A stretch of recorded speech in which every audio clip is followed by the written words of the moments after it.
नमस्कार।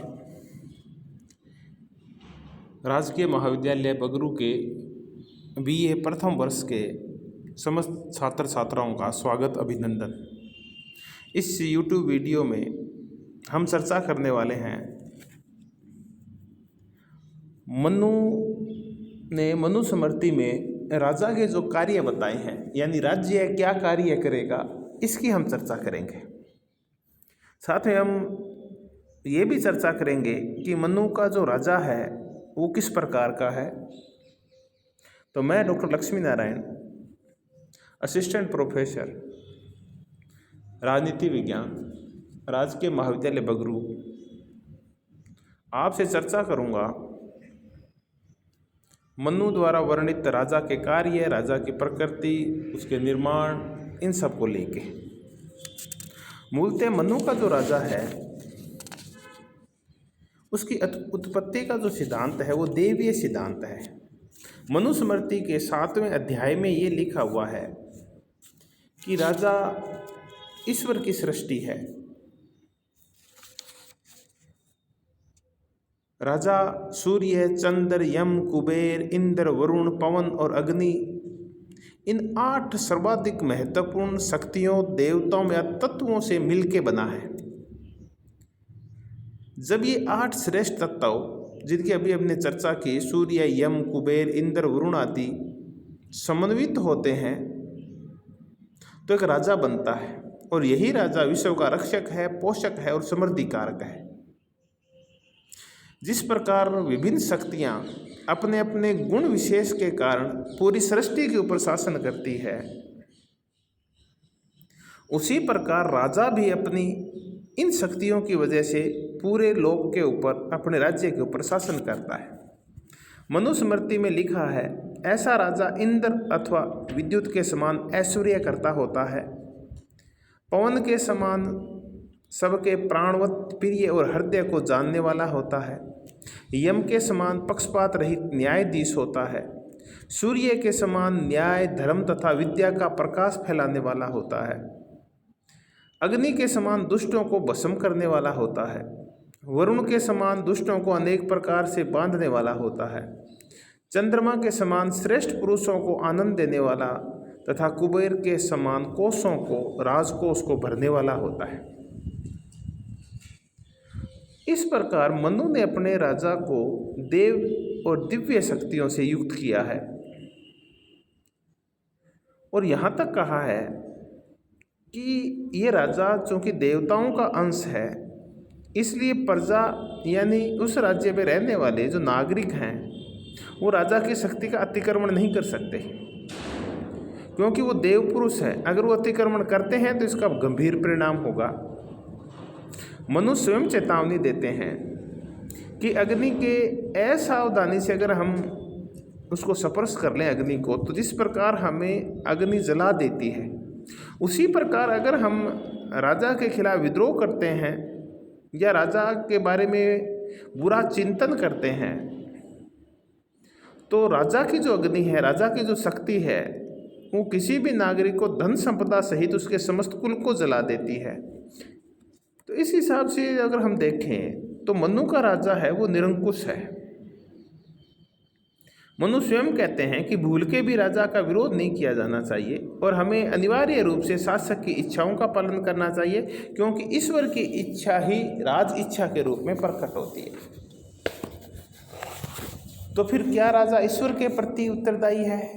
तो हम कह सकते हैं बिल्कुल, मनु का राजा है वो प्रजा की बजाय ईश्वर के प्रति उत्तरदायी है।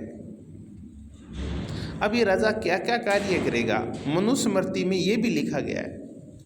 हालांकि कौटिल्य के अर्थशास्त्र और शुक्र का जो शुक्र नीति सार है, उसमें जो राजा के कार्य, गतिविधियां, दायित्व जिनका वर्णन किया गया है वो विस्तृत वर्णन किया गया है। मनुस्मृति में हालांकि राजा के कार्यों का, राजकार्यों का इतना विस्तृत वर्णन तो नहीं मिलता, फिर भी इसमें राजा के कुछ महत्वपूर्ण दायित्व हैं जिनका संक्षिप्त वर्णन किया गया है। मनुस्मृति में लिखा है कि राजा का जो मुख्य दायित्व है वो प्रजा रक्षण और प्रजा रंजन है। रक्षण का तात्पर्य है आंतरिक और बाह्य अव्यवस्था से और दुश्मनों से जनता की प्राण रक्षा करना, यानी अपने राज्य में लॉ एंड ऑर्डर मेंटेन करना, कानून और व्यवस्था की स्थिति बनाए रखना। और दूसरा है प्रजारंजन। प्रजारंजन है लोक कल्याण के कार्य करना। तो अब हम मनुस्मृति में राजा के जो कार्य वर्णित किए गए हैं उनकी चर्चा करेंगे। तो प्रथम कार्य वो है प्रजा रक्षण। मनुस्मृति में लिखा भी है कि जब चारों ओर मत्स्य न्याय की स्थिति आ गई, चारों ओर अराजकता फैल गई, किसी का भी जीवन सुरक्षित नहीं था, तो ऐसे मत्स्य न्याय की समाप्ति हेतु ब्रह्मा ने मनु की उत्पत्ति की और फिर मनु ने इस मत्स्य न्याय को समाप्त करके और इस धरती के ऊपर प्रजा रक्षण का कार्य किया, लॉ एंड ऑर्डर मेंटेन किया, कानून और व्यवस्था की स्थिति का निर्माण किया। तो इस हिसाब से राजा और राजा के अस्तित्व का जो सर्वप्रमुख औचित्य है वो है प्रजा की जीवन रक्षा करना।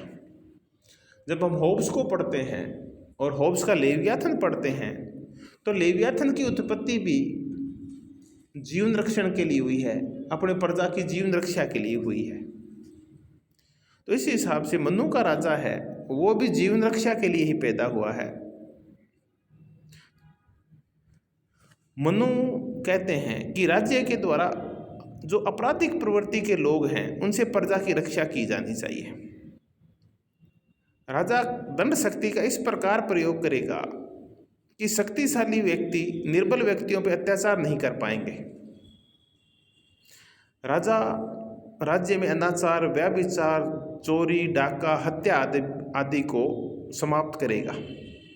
जहां आंतरिक आपराधिक तत्वों से राजा प्रजा की रक्षा करेगा, साथ ही साथ वो बाहरी आक्रमण से भी राज्य की रक्षा करेगा। ये भी उसका महत्वपूर्ण दायित्व है। अगर राजा को ये लगे कि युद्ध से प्रजा को हानि होने की आशंका है तो मनु राजा को ये कहते हैं कि युद्ध की स्थिति अनिवार्य होने के ऊपर राजा को जरूर युद्ध करना चाहिए, लेकिन युद्ध में ये ध्यान रखें कि हानि है वो न्यूनतम होनी चाहिए। इस प्रकार मनु के राजा को जो प्राथमिक कर्तव्य है वो है सुरक्षा। दूसरा जो राजा का कार्य है वो है प्रजा का पालन या लोक कल्याण, जिसको हम प्रजारंजन भी कहते हैं। मनु कहते हैं राजा का दायित्व है कि वह प्रजा के लिए चारों पुरुषार्थों धर्म, अर्थ, काम और मोक्ष की सिद्धि में सहायक हो। इसका तात्पर्य ये है कि मनु अपने नागरिकों के लिए भौतिक, नैतिक और आध्यात्मिक समस्त प्रकार के कल्याण की व्यवस्था करे। मनु ने शासक को यह भी परामर्श दिया कि वह समय समय पर प्रजा के सुख और दुख की जानकारी प्राप्त करता रहे और जनता से निरंतर संपर्क बनाए रखे, ताकि जनता की डिमांड्स क्या है, उसकी मांग क्या है, उसकी पूर्ति की जा सके। जो राजा जनमत की तरफ से आंख मूंद लेता है वो राजा लंबे समय तक टिक भी नहीं पाता। तो एक सफल राजा के लिए आवश्यक है कि वो निरंतर अपनी बौद्धिक और आध्यात्मिक शक्तियों का प्रयोग जनता के लौकिक कल्याण और परलौकिक के कल्याण में करे, यह लोक और परलोक के कल्याण में करे। मनु ने शासक को चेतावनी दी कि यदि राज्य में वेद पाठी ब्राह्मण भूख से दुख पाता है तो वो राज्य शीघ्र ही नष्ट हो जाता है। मुद्दा ये नहीं है कि सिर्फ वेद पाठी ही भूखा रहे। एक राजा, अच्छा राजा वो होता है जिसके राज्य में केवल ब्राह्मण ही नहीं बल्कि समस्त वर्णों के लोग सुखपूर्वक जीवन व्यतीत करें। तो क्यों भोजन की व्यवस्था ब्राह्मण के लिए हो, ये व्यवस्था सबके लिए होनी चाहिए। हालांकि मनु इसमें ब्राह्मणवाद के ऊपर ज़्यादा जोर देते हैं। मनु कहते हैं कि राजा को संतान विहीन स्त्रियों, विधवाओं और रोगग्रस्त स्त्रियों और पुरुषों की देखभाल करनी चाहिए। जो अवयस्क हैं उनकी संपत्ति की रक्षा की जानी चाहिए। जो व्यक्ति स्त्रियों की संपत्ति का गबन करते हैं उनको कठोर दंड दिया जाना चाहिए। इस प्रकार मनु का राजा जनता के सर्वमुखी कल्याण की ओर अग्रसर होता है। मनु के राजा का तीसरा कार्य है, एक और प्रमुख कार्य है प्रशासनिक व्यवस्था का निर्वहन करना एडमिनिस्ट्रेशन का कार्य देखना। इसके लिए राजा योग्य व्यक्तियों और कर्मचारियों की नियुक्ति करता है और ये देखता है कि नियुक्ति के बाद वो अच्छी तरीके से अपने अपने कार्यों में प्रशिक्षित हों और अपने कर्तव्यों का भली प्रकार से निर्वहन करें। वो जनता के प्रति अपने कर्तव्यों का पालन करें।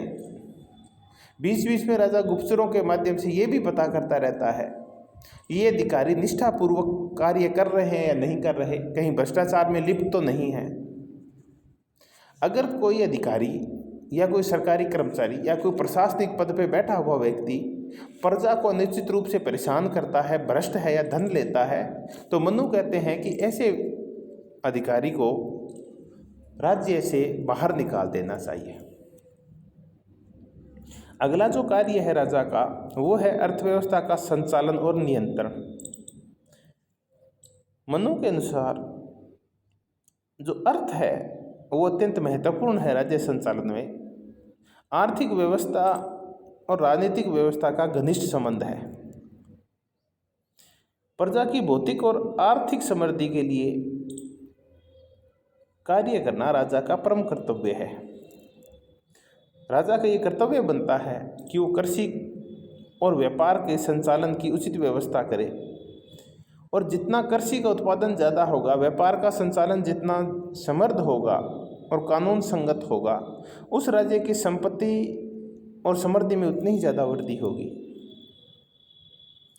राजा का कार्य है कि वो व्यापारियों के हितों के लिए हर संभव कदम उठाए और ये साथ में ये भी देखे कि व्यापारी है ये आर्थिक अपराधों में लिप्त न हो, कम तोलना, अधिक मूल्य लेना, मिलावट करना, ऐसे कार्य न करें।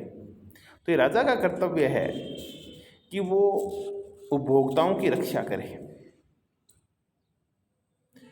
राजा का अगला कार्य है सामाजिक व्यवस्था का निर्वाह और नियमन। ये राजा का एक प्रमुख दायित्व है कि राज समाज जो कि 4 वर्णों में विभाजित है, ब्राह्मण, क्षत्रिय, वैश्य और शूद्र, राजा यह देखे कि प्रत्येक वर्ण के सदस्य अपने अपने निर्धारित कर्तव्यों का सुनिश्चिततापूर्वक पालन करें। विभिन्न वर्णों विशेषकर मनु, वैश्य और शूद्रों के लिए राजा से ये कहता है कि वो ध्यान रखे कि ये दोनों वर्ण हैं, अगर ये अपना कर्तव्य का सही ढंग से निर्वहन नहीं करें तो इनके ऊपर दंड की बाध्यकारी शक्ति का प्रयोग किया जाए। साथ ही मनु ने प्रत्येक व्यक्ति के जीवन में 4 जो आश्रम हैं, ब्रह्मचर्य आश्रम, गृहस्थ आश्रम, वानप्रस्थ आश्रम और संन्यास आश्रम की व्यवस्था की है। उन्होंने ये भी लिखा है कि इस सामाजिक व्यवस्था का भी सुचारू संचालन हो, राजा को ये कार्य भी देखना चाहिए।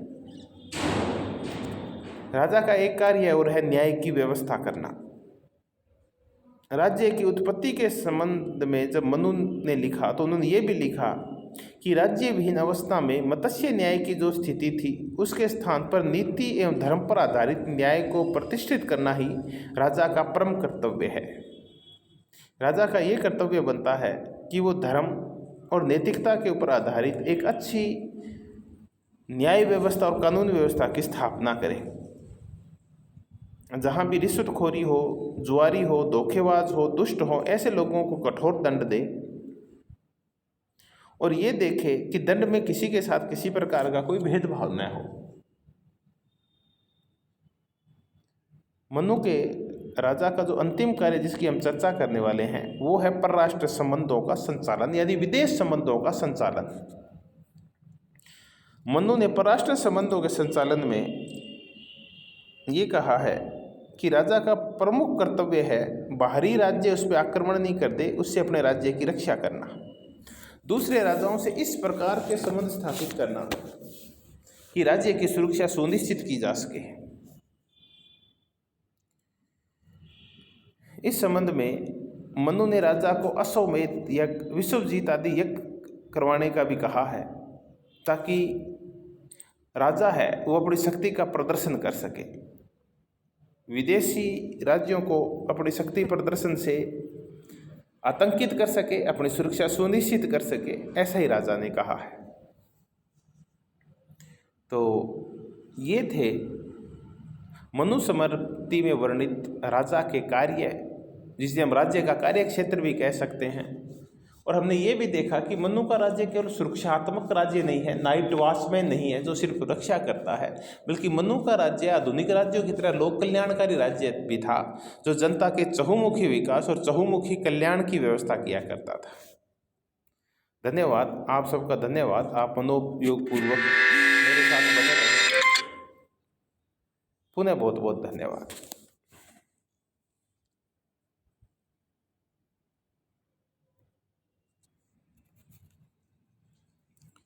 इस वीडियो में हमने मनु के राज्य के कार्य देखे। नेक्स्ट वीडियो में हम मनु के संदर्भ में कुछ और मुद्दों पर चर्चा करेंगे। तब तक के लिए नमस्कार।